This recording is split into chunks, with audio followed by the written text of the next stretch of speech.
করিম যখন দেখে রহিম প্রাডোতে করে ঘুরে বেড়াচ্ছে, তথাকথিত জুলাই আগস্টের আন্দোলনে দুই একটি সোশ্যাল মিডিয়ায় এসে রাজুতে আসুন, চলে আসুন এই বলে আপনাদের মাধ্যমে মিডিয়া ফোকাস করে সে এখন হাজার কোটি টাকার মালিক বনে গেছে। আর করিম লাইব্রেরিতে বসে, তার চাকরির সার্কুলার নাই, সে কি মুখে হাত দিয়ে আঙ্গুল দিয়ে বসে থাকবে? আমরা করিমদের সাথে আছি। করিমরাই এ দেশের প্রকৃত সাধারণ শিক্ষার্থী।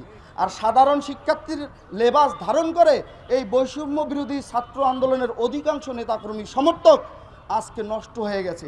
তাদেরকে এজন্যই আজকের এই মানববন্ধনের স্থল থেকে আমি বলি, তারা বৈষম্য বিরোধী ছাত্র আন্দোলনের সেই ব্যানারকে এখন ধারণ করে না, তারা বৈষম্যমুখী ছাত্র আন্দোলন, তারা বৈষম্যের পক্ষে এখন আন্দোলন সংগ্রাম করছে।